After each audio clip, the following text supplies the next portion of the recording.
النهاردة هشرح لكم ببساطة حاجة كتير منكم بيسألوا عنها. إيه هو فولدر أدوبي بريمير برو فيديو بريفيوز؟ السلام عليكم ورحمة الله وبركاته. معكم أخوكم أحمد الغاوي، وأهلا وسهلا بكم في قناة مش هنخلص كلام، وفي صفحتي على فيسبوك غاوي إديتور، حيث نشارككم فيه كل ما يساعدكم في مجالات البرامج، الإضافات وأسرار المونتاج. السلام عليكم ورحمة الله وبركاته. قبل ما نبدأ الشرح أرجو منكم تدعوا لي أستاذ الباشمهندس أحمد نجيب بالرحمة والمغفرة.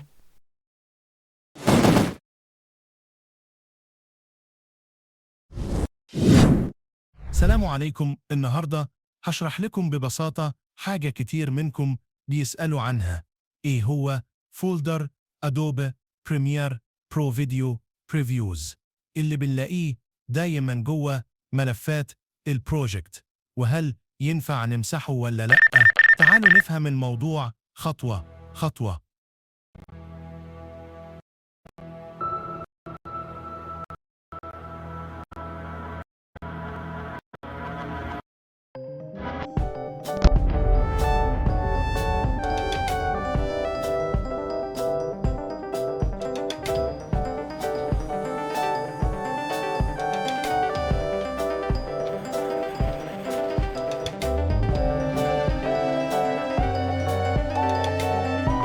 بص يا سيدي، وانت شغال على البريمير، وبالذات لما بتضغط على زرار انتر عشان تعمل رندر،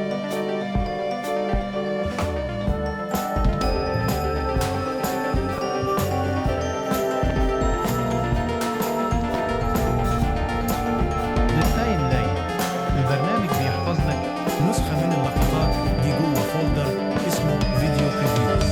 الملفات دي مش فيديوهات عادية زي MP4 ولا موف، دي ملفات معمولة مخصوص عشان البريمير نفسه، يعني مش هتشتغل لو حاولت تفتحها بره البرنامج، لكن أول ما تسحبها على التايم لاين في أي مشروع جوه البريمير تشتغل عادي، لأن البرنامج فاهم صيغته الخاصة. طيب، إيه فايدة الملفات دي؟ ببساطة هي اللي بتخلي المعالجة وأنت شغال سلسة ومن غير تخطيط، يعني بدل ما البريمير يعيد حساب كل حاجة من الأول كل مرة بيقرأ الملفات دي الجاهزة ويريح المعالج وكارت الشاشة. وكمان أنا عاوزك تركز معايا إيه اللي هيحصل في الملف فيديو بريفيوز اللي أنا فاتحه على اليمين. أول ما أدوس انتر خدت بالك من 6 فيديوهات، باقوا 7 فيديوهات، ولو ما سبتهوش يكمل، يعني لو دوست على انتر وبعدين دوست على انتر وهو ما خلصت الفيديو هيرجع يعيد من تاني، مش هتكمل عليه. في عامل زي ما احنا عارفين الفيديو مكون من 10 فريم ورا بعض، الثاني فيها 24 فريم. هو لو عمل الفيديو مثلا 30 ثانية وانت دوست على انتر قبل ما يكمل ال 30 ثانية هيرجع يعيد من تاني. يا رب تكون فهمت.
زي ما انتم شايفين. طيب ازاي يا احمد؟ احنا لسه عاملين رندر. ايه اللي حصل ده؟ بص يا صديقي، البرنامج مش فاهم انك مديت اللوجو، فبالتالي هو بالنسبه له هيعمل رندر ليه 24 فيديو مش لاير واحد بس وصل. لكن لو ضفت فيديو او صور بين الفيديوهات مش من فوق البرنامج، هيعمل رندر لفيديو واحد عادي. دلوقتي انا حاطط على اللوجو ده كثير لا زالوا الخلفيه. تمام، دلوقتي هنعمل رندر ثاني وهتشوف عدد مقاطع الفيديو هيكونوا كام. ركز في الرقم اللي تحت ده، وعاوزك وانت شغال عينك عاملها كده. انا مرات كثير وصل مني ل100 جيجا. انت متخيل الرقم؟ بص، عشان انت رايح نفسك من وقت دي تاني امسحه، بس لازم تكون قافل البرنامج.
لو جيت تصدر الفيديو واخترت خيار Use Previews، التصدير هيكون أسرع لأن هيستعمل الملفات اللي انت عملت لها رندر قبل كده بدل ما يعيد الرندر من الأول. طيب، لو مسحت الفولدر ده أو الملفات دي ولا حاجة هتبوظ مشروعك نفسه آمن. بس أول ما تيجي تعمل بلاي في التايم لاين هتلاحظ لاج أو تقطيع، وهيطلب منك البريمير تعيد الرندر تاني، يعني كأنك بتبدأ من الصفر، وده بياخد وقت خاصة لو مشروعك تقيل أو فيه تأثيرات كتير. الخلاصة يعني بالمختصر كده، لو الهارد عندك مليان ومحتاج مساحة ممكن تمسح الملفات دي ومفيش خطر على البروجكت. لكن لو عايز شغلك يبقى سلس والمعاينة سريعة والتصدير أسرع، يفضل تسيبها زي ما هي.